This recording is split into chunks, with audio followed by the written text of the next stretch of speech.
sommes de retour ici à Génération Transformons la France, en direct de Montpellier. Génération Transformons la France avec la tribune, bien sûr. Et vous l'avez compris, si vous nous suivez depuis le début de la matinée, la région Occitanie n'échappe pas à la règle. Elle s'assèche. Début septembre, je crois que l'Agence de l'eau disait qu'il manquait entre 81 et 84 millions de mètres cubes d'eau.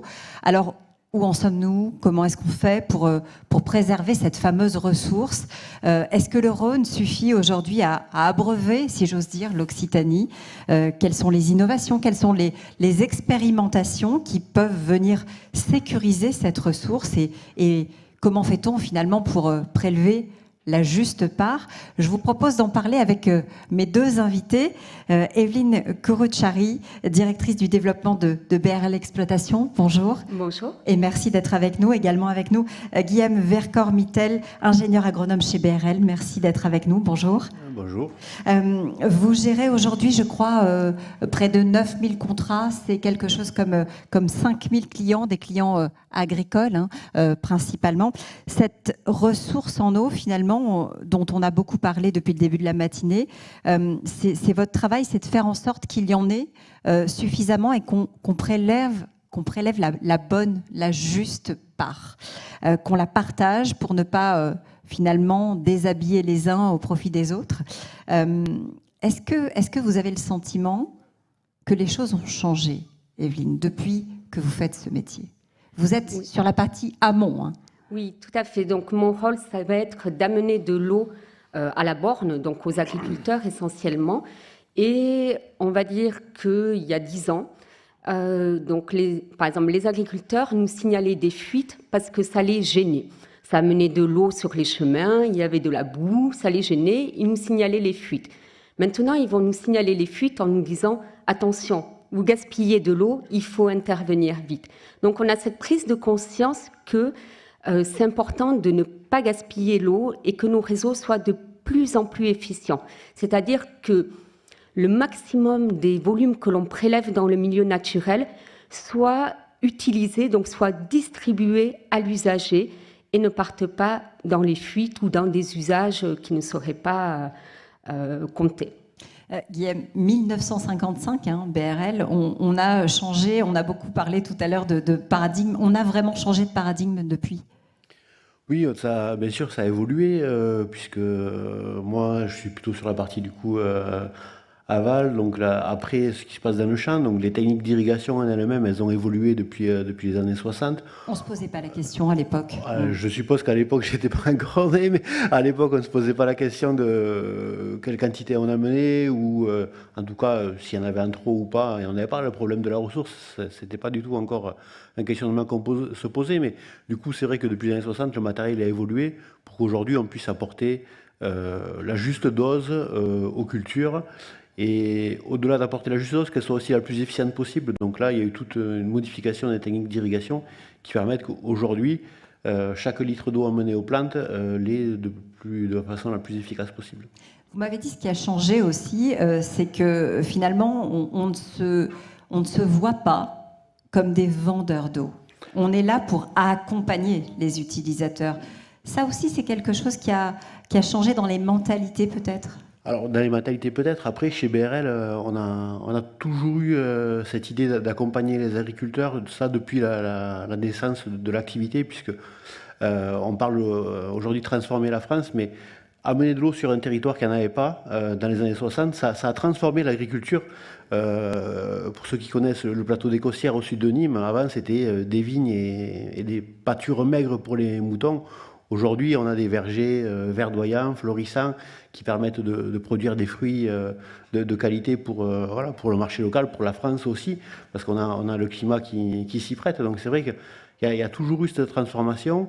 Et chez BRL, il y a toujours eu la volonté d'accompagner les agriculteurs, et ça depuis les années 60, puisque à l'origine, on a même créé une station d'expérimentation, justement pour permettre d'acquérir des connaissances, d'acquérir des références pour les transmettre à nos clients agriculteurs et faire en sorte que là aussi, ils utilisent l'eau de la meilleure des façons. Et donc, nous, au sein du service agronomie innovation, on perpétue cette tradition qu'on a héritée depuis les années 60. Alors pour que effectivement les agriculteurs et les utilisateurs puissent avoir cette eau, la partager, il faut qu'elle soit bien gérée en amont. Oui. Comment on fait? Parce qu'effectivement, là, pour le coup, les choses ont changé et on s'en est aperçu ces dernières années. La ressource est moins importante, même si sur le Rhône, elle est là en quantité suffisante pour le moment. On s'est aperçu que sur d'autres cours d'eau, elle pouvait ne plus être là ou en tout cas disparaître pendant un temps. Ça veut dire qu'on a dû repenser les modèles? Oui, tout à fait. Donc, le réseau hydraulique régional, c'est à peu près 75% de prélèvements, enfin, de nos prélèvements, c'est le Rhône. Mais ça veut dire donc 25%, ce n'est pas le Rhône. Et ponctuellement, ça peut être des ressources en souffrance avec des manques d'eau. Donc là, ces dernières années, ce que l'on a mis en place et ce que l'on essaye de mettre de plus en plus en place, c'est des maillages entre ressources, de façon à pouvoir, selon le cas, économiser une ressource et prélever plutôt sur l'autre, si elle est en tension. Mais sur certains territoires, ce n'est pas possible. Il y a une seule ressource et on sait assez vite au cours de l'année, voilà, ça a été le cas en 2022, 2023, tout à l'heure, on a parlé de l'hiver 2022-2023 qui a été assez terrible au niveau du manque d'eau. Donc, dans ces territoires-là, on va mettre en place des plans de gestion de la ressource. Donc, dès le départ, on va informer les usagers, donc essentiellement des agriculteurs, qu'il risque d'y avoir un manque d'eau et qu'il va falloir la partager. Mais on va leur donner des outils pour la partager. On va les informer. Donc, c'est ce que fait mon collègue avec des bulletins d'irrigation. Mais on va essayer vraiment de leur amener tous les éléments.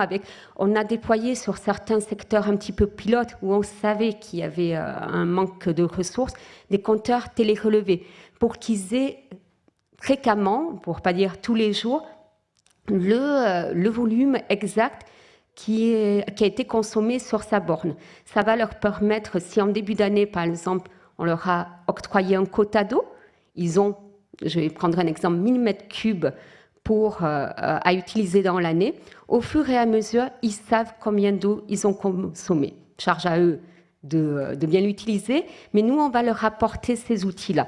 Et on va faire en sorte, surtout, que l'eau, comme je le disais précédemment, que nos réseaux soient le plus efficients possible. Donc, réparer les fuites, mettre des compteurs de sectorisation pour savoir où sont les fuites. C'est vraiment très important de faire en sorte que le réseau soit le plus étanche possible. Oui, parce qu'aujourd'hui, il y a un débat sur ce que vous appelez aquadomicia et son utilisation. Oui, aujourd'hui, on a la ressource, mais demain, on ne sait pas. Donc, c'est aussi pour ça que c'est important de regarder, de compter, de savoir exactement comment est consommée l'eau. Oui, on ne peut pas se permettre à l'heure actuelle de ne pas savoir ce que l'on prélève, de ne pas savoir ce qui est consommé et surtout de se rendre compte qu'une partie de l'eau n'est pas consommée. Il faut vraiment. Alors, les réseaux ne seront jamais à 100% étanches. Ça, c'est une réalité, on n'arrivera jamais à 100% d'efficience. Mais il faut qu'on s'y rapproche le plus. Et donc, c'est de développer des outils qui nous permettent de savoir, d'anticiper et de réparer rapidement. Vous disiez tout à l'heure, Guillaume, que le matériel avait évolué. Effectivement, aujourd'hui, il nous permet un pilotage plus fin en amont et en aval. Vous avez du coup pu mettre en place avec les agriculteurs tout un tas d'expérimentations pour justement aller au plus près de cette consommation, de cette juste consommation. Tout à fait, on a un certain nombre d'expérimentations qui sont déployées aujourd'hui sur le territoire qui est couvert par le réseau hydraulique régional, sur différents types de cultures et sur différentes thématiques. Il y a des thématiques qui sont pour apporter l'eau au bon moment, pour faire en sorte que la culture se développe au mieux.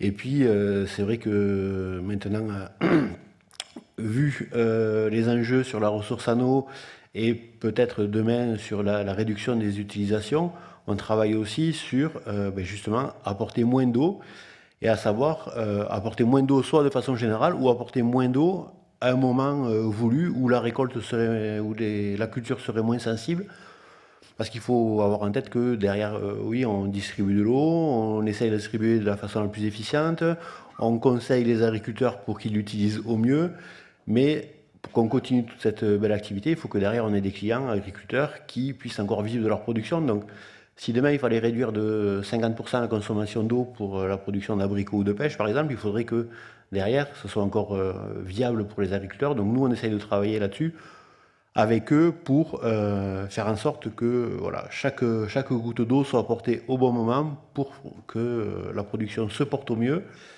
et que derrière aussi les agriculteurs se portent au mieux. Vous m'avez dit quelque chose qui m'a marqué. Vous m'avez dit, on fonctionne souvent par image.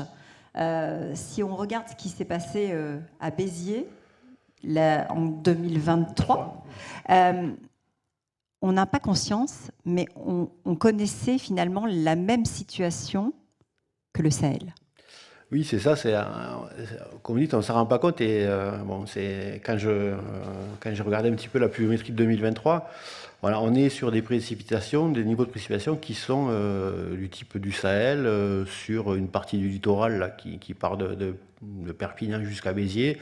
Alors, ça va du climat sahélien au climat de Marrakech pour ceux qui le connaissent, mais voilà, en gros, c'est si la situation devait perdurer, bon, heureusement il a plu ces derniers jours, donc je pense que tout le monde respire un petit peu, mais si la situation perdure, mais il faut s'attendre à qu'on ait un climat qui soit largement le climat qu'on connaît aujourd'hui dans le sud du Maroc, voire le climat de Tombouctou. J'avais pris cette ville de référence qui avait bien marqué les esprits auprès de mes collègues. Donc c'est vrai qu'à partir de là, il faut qu'on soit vigilant, il faut qu'on trouve les meilleures techniques et les meilleures façons d'accompagner nos agriculteurs pour que voilà, l'eau utilisée soit la mieux utilisée. Et alors, comment vous faites aujourd'hui pour les accompagner ? Sur quoi vous arrivez à travailler avec eux ?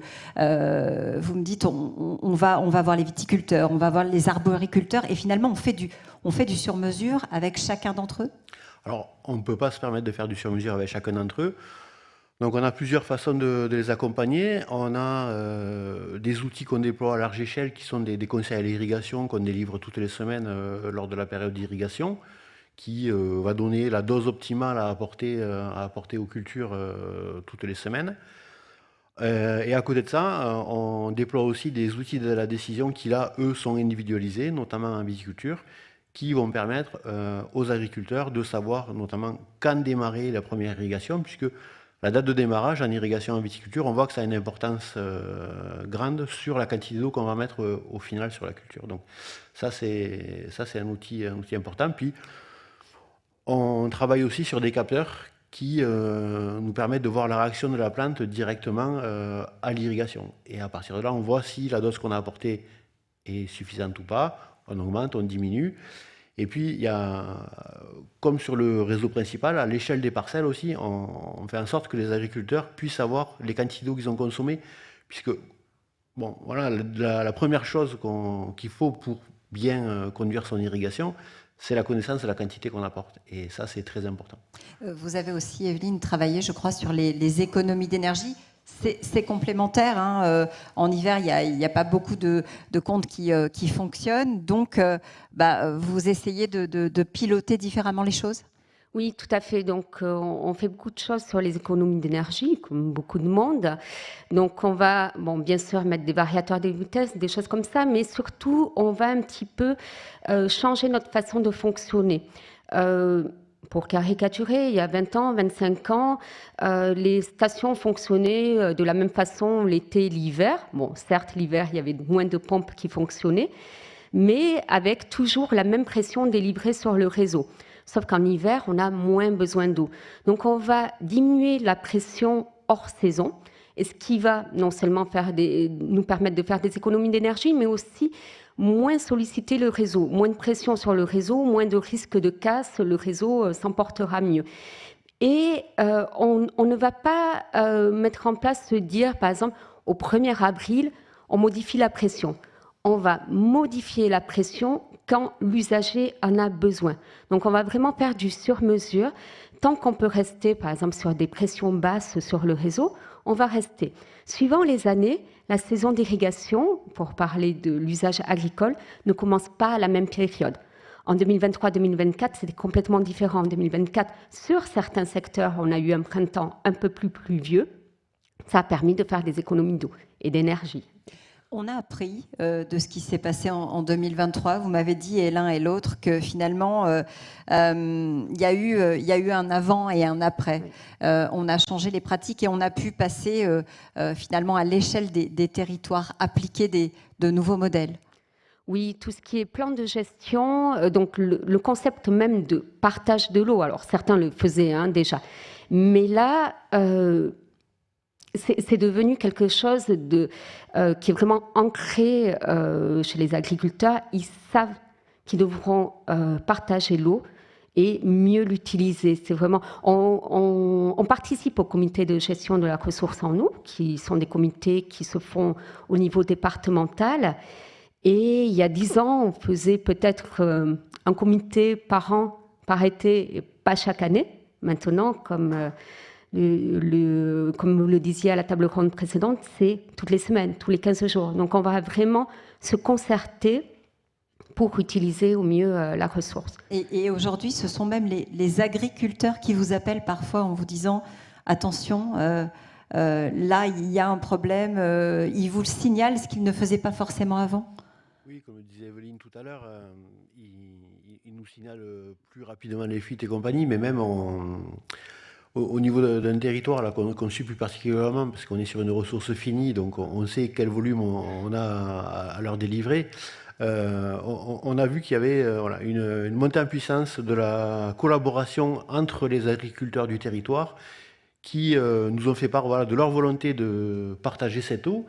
Et même on s'est rendu compte qu'en fait saison, puisque 2024 a été un peu plus humide que 2022 et 2023, il restait de l'eau à disposition de certains, quand d'autres en avaient un peu plus consommé. Ils se sont même mis ensemble autour de la table au sein de leurs associations d'agriculteurs pour se repartager l'eau entre ceux qui en avaient un peu plus besoin, ceux qui en avaient su l'économiser ou n'avaient pas ressenti le besoin d'en mettre autant. Donc c'est vrai que voilà, 2023, clairement, ça a été un déclencheur dans l'esprit des gens sur le fait que voilà, l'eau est un bien rare et que du coup, il faut savoir se la partager. Et c'est vrai que bon, voilà, c'est des belles choses qu'on voit comme ça émerger dans les campagnes. C'est intéressant en termes d'état d'esprit.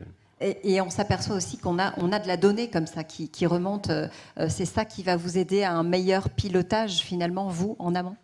Oui, tout à fait. Donc, on fait des travaux, bien sûr, chaque année sur notre réseau, où on va mettre des débitmètres de sectorisation, des capteurs de pression sur le réseau, pour essayer de comprendre ce qui se passe et d'anticiper un petit peu les choses.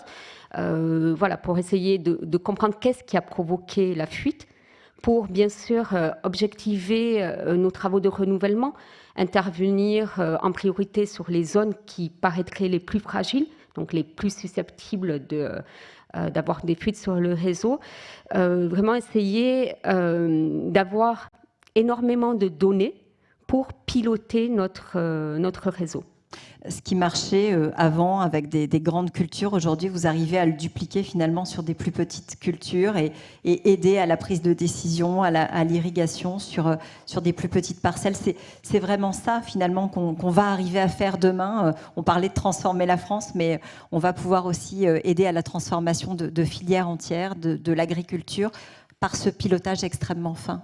C'est ça, aujourd'hui, une partie de nos expérimentations sont justement pour atteindre ce pilotage fin, puisqu'aujourd'hui, bon, gérer l'irrigation, on sait faire. On va dire qu'une grande majorité des agriculteurs qui irriguent savent faire aussi.